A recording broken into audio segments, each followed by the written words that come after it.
Aleluias. Cumprimento os irmãos com a paz do Senhor. Amém? Quero deixar uma rápida palavra aqui para a meditação da igreja. Se encontra no livro de Juízes.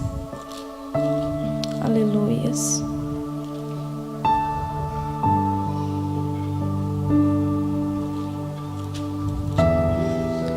Capítulo de número 15.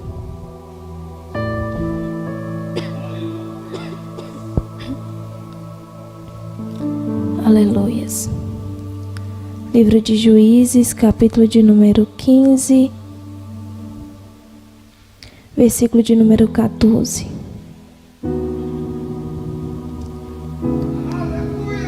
Diz assim: E vindo ele a Leí, os filisteus lhe saíram ao encontro, jubilando, porém o Espírito do Senhor possantemente se apossou dele, e as cordas que ele tinha nos braços se tornaram como fios de linho que estão queimados, e as suas amarraduras se desfizeram das suas mãos.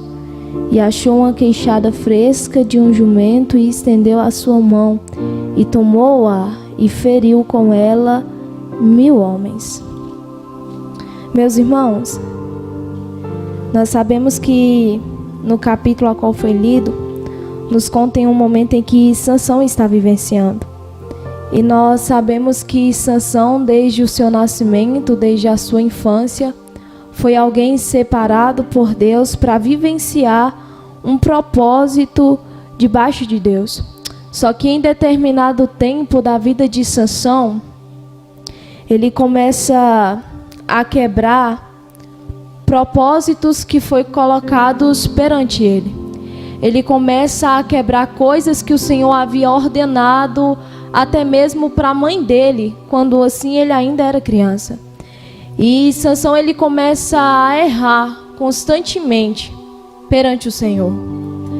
E vai chegar um momento em que o Espírito de Deus vai se apossar de Sansão, e ele ainda vai assim conseguir fazer muitas coisas.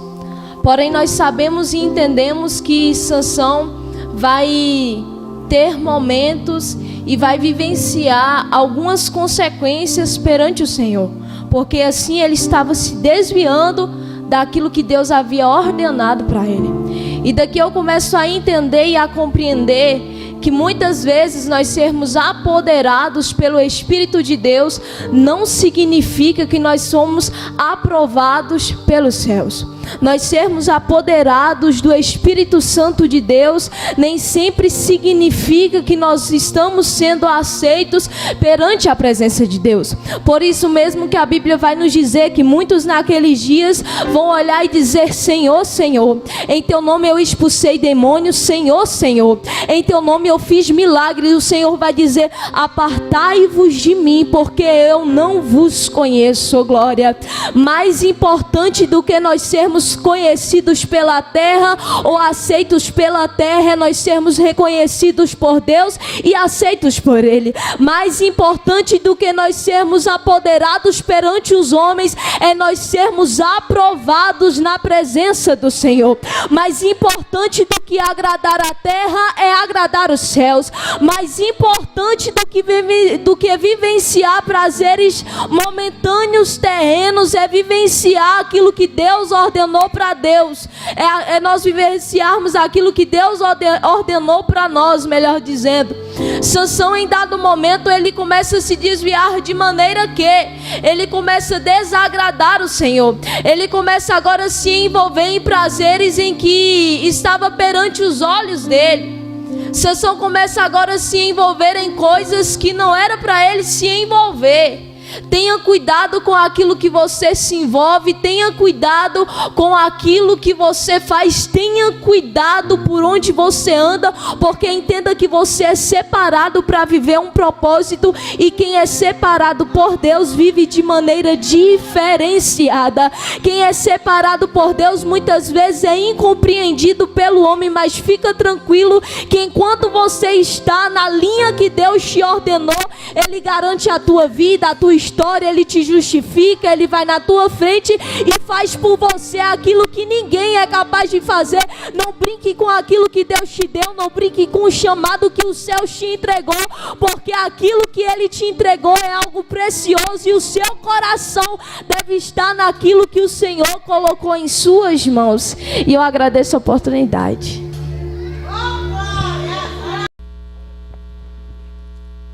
Aleluia. Cumprimento os irmãos com a paz do Senhor. Amém? Glória a Deus.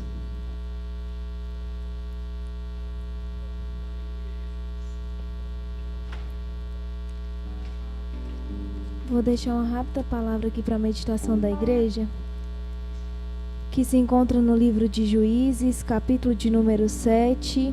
Aleluias. Versículo de número 2. Juízes 7, versículo de número 2. Nos diz assim a palavra do Senhor. E o Senhor disse a Gideão: o povo que está contigo é demasiado para que eu entregue os midianitas nas suas mãos, para que Israel não se glorie contra mim, dizendo: a minha própria mão me salvou. Meus irmãos, no início dessa história nós sabemos que o povo de Israel, denominado povo de Deus, estava sendo aprisionado pelos midianitas durante um bom tempo, durante 7 anos. Veja bem, não eram 7 dias ou 7 semanas, eram 7 anos. E a palavra do Senhor nos diz que agora o povo está nas mãos dos midianitas, porquanto se desviara do que Deus tinha decretado para que eles viessem seguir. E agora Deus permite, é permissão de Deus, que eles estejam sobre as mãos dos midianitas. Só que vai chegar um determinado momento em que eles começam a clamar ao Senhor. E quando eles clamam o Senhor agora começa a mudar o quadro e a situação a qual eles se encontravam e a qual eles estavam.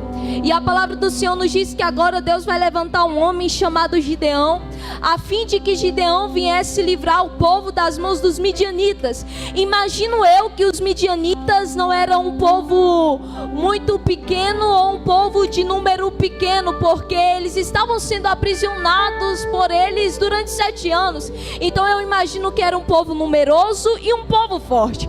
Só que a palavra do Senhor nos diz que quando ele levanta Gideão, Gideão se acha improvável em primeiro momento. Só que Deus agora vai revestir Gideão para que Gideão pudesse agora ir para a guerra e lutar contra os midianitas. E a palavra do Senhor nos diz que agora Gideão vai reunir todo o povo, todos os números de soldados para ir para a guerra. Só que aí Deus agora olha para Gideão e diz: Gideão, o número que está contigo é um número muito grande, a fim de que Israel não se glorie contra mim, dizendo: a minha própria mão me salvou. Ou eu mesmo saí dessa situação.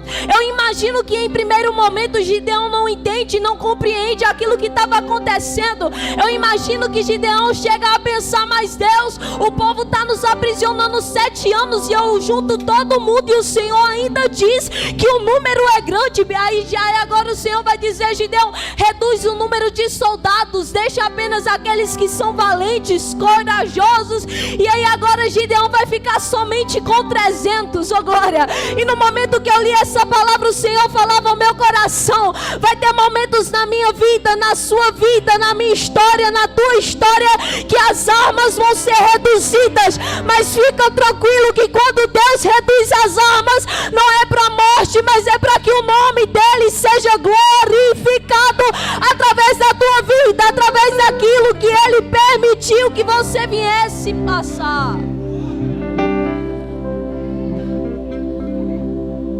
Muitas vezes nós vamos nos encontrar em situações que nós vamos olhar e pensar que é improvável que nós venhamos sair dela da maneira como nós estamos, ou usando as estratégias que nós temos. Mas Deus, ele não depende da sua capacidade. Deus, ele não depende da possibilidade que você tem diante dos seus olhos, porque o meu Deus, o seu Deus, ele trabalha com as coisas coisas loucas e improváveis deste mundo, oh glória. Ele não precisa que você tenha alguma possibilidade mediante essa situação, porque quando ele entra em ação, oh glória, o agir dele é suficiente para você e por você. Glória. E agora Gideão, ele vai para a guerra com o número de soldados que Deus determinou, e vai sair vitorioso daquela guerra. E numa unção que despedaçava todo o jugo. É tanto que no livro de Isaías também vai mencionar toda essa história e situação que havia acontecido, oh glória. Aquilo que Deus faz na sua vida, aquilo que Deus faz na minha vida não é algo passageiro, mas é algo permanente. E Ele sabe exatamente a maneira certa e o momento certo de agir.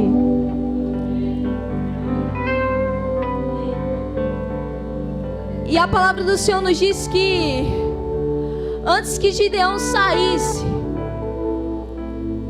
para ir para a guerra, Deus ele vai permitir que eles viessem ter sonhos. Sonhos estes que trazia a certeza de que eles seriam vitoriosos. Fica tranquilo que quando Deus está à frente da situação, não tem erro. Quando Deus ele está à frente da situação, oh glória, não tem nada que possa impedir o agir dele. Porque quando Deus determina, está determinado, e nada e nem ninguém pode invalidar os projetos de Deus para mim e para você. E eu agradeço a oportunidade em nome de Jesus.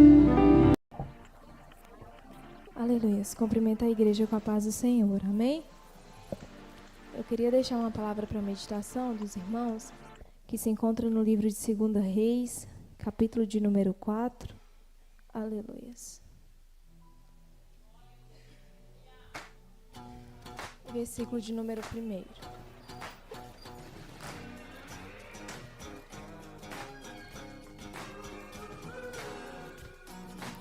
Segunda Reis, capítulo de número 4, a partir do versículo de número 1. Diz assim: Certo dia, a mulher de um dos discípulos dos profetas foi falar a Eliseu: Teu servo, meu marido, morreu. Está querendo levar meus 2 filhos como escravos. Nós sabemos o final desse relato bíblico. Essa mulher vai alcançar um grande milagre da parte de Deus. Mas eu queria chamar a sua atenção aqui nessa tarde, designada por Deus, alguns aspectos dessa história. Nós vemos a mulher e até o profeta Eliseu expor a sua necessidade. O marido dela havia morrido e agora os credores vieram e queriam levar o seu filho, os seus filhos, como escravos. E essa mulher, quando ela chega até o profeta Eliseu, ela diz: o meu marido, o teu servo, tu sabes que ele temia ao Senhor, morreu. É interessante que essa mulher, ela se recorda de quem o marido dela era. Alguém que servia, alguém que temia a Deus. Essa mulher expõe a sua necessidade ao profeta, recordando do legado que a casa dela carregava. Um legado de servir a Deus. Um legado de temer a Deus. A mulher agora, ela expõe ao profeta algo que a casa dela, que o marido dela carregava. Muitas vezes, o milagre que nós precisamos está no legado que muitas vezes nós nos esquecemos. Muitas vezes, o milagre que nós estamos precisando da parte de Deus está na identidade que muitas vezes nós não assumimos. essa mulher se recorda de um legado, se recorda da identidade que o marido dela carrega. O Senhor nos deu uma identidade de filhos. Antes nós estávamos destituídos da glória de Deus, mas através do sacrifício do nosso Senhor e Salvador Jesus Cristo, uma graça foi derramada em favor da nossa história, e agora nós podemos ser chamados de filho, andar com Deus, caminhar com Deus, viver uma vida não pela nossa carnalidade, mas viver uma vida pelo Espírito, andar pelo Espírito. E quem anda pelo Espírito tem profundidade, tem conhecimento de coisas profundas de Deus. Quem anda pelo Espírito, ele não é moldado pelas coisas deste mundo, mas ele é moldado pelo caráter de Cristo na vida dele. Não mais a mente dele, mas a mente de Cristo começa a habitar em nós. Sabe o que é que o Senhor está dizendo para nós nesses últimos dias? Antes de buscar o milagre, busque a identidade que eu te dei. Caminha comigo, ande um caminho de intimidade comigo. Sabe por quê? Porque nesses últimos dias o Senhor tem se aproximado com um avivamento entre nós, um avivamento que não vem muitas vezes de quem tem nome e renome, mas de quem carrega uma essência, de quem carrega o conhecimento da glória de Deus. Nessa tarde o Senhor nos escolheu para estar aqui nesse lugar para dizer: eu te escolhi para carregar o conhecimento da minha glória, eu te escolhi para exalar o bom perfume de Cristo. Sabe o que é que Deus está dizendo para nós aqui neste lugar? Ele está dizendo que o milagre que você precisa muitas vezes está na identidade, no posicionamento que você precisa tomar. Muitas vezes nós queremos receber muito de Deus, nós queremos ser levados em outras dimensões espirituais da parte de Deus, e nós achamos que isso depende só de Deus.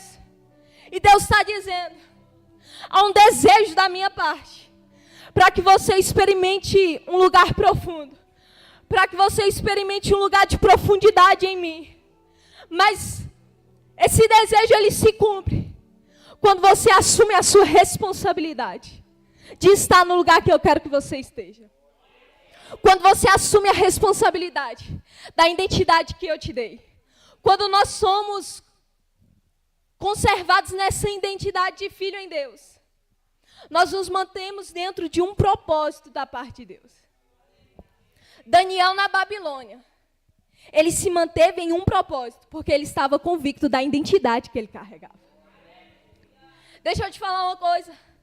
Nesses últimos dias, as adversidades e circunstâncias, elas não podem sufocar a palavra da verdade em você. Sabe por quê? Porque as circunstâncias, elas são usadas simplesmente para revelar quem de fato você é. Nós somos revelados quando nós estamos diante, muitas vezes, de circunstâncias e de desafios. O caráter de Cristo é revelado em nós quando nós somos confrontados com a verdade. O caráter de Cristo é revelado em nós quando nós saímos de um culto como esse, mas nós não esquecemos da identidade que nós carregamos. Que nessa tarde você esteja disposto a carregar o conhecimento da glória de Deus. E como as águas cobrem o mar, a terra se encherá. Através de remanescentes, a terra se encherá do conhecimento da glória de Deus. A sua casa precisa carregar o conhecimento da glória de Deus. A sua vida precisa carregar o conhecimento da glória de Deus. As suas atitudes precisam carregar o conhecimento da glória de Deus. A forma como você trata o outro precisa revelar o conhecimento da glória de Deus. Que nessa tarde você venha se deleitar na presença do Senhor e dizer: Deus, eu quero caminhar contigo. Eu quero levar uma vida de obediência. Não simplesmente por aquilo que pode vir sobre mim como consequência ao não te obedecer. Mas eu quero levar uma vida de obediência, porque eu quero te agradar. Eu quero te amar um pouco mais. Eu quero ser moldado como alguém que tem sede de ti, que busca a ti com todo o ser e com toda a essência que há em mim. Que uma essência seja reservada em você. E que assim como aquela mulher, você não se esqueça do legado que o Senhor te deu. Da graça que foi derramada sobre você, para você viver uma vida de santidade. Você não é bom por conta própria. É uma graça que foi derramada sobre você, que te capacita a viver uma vida de santidade. E você precisa se apropriar dessa graça como verdade absoluta sobre você. E eu agradeço a oportunidade.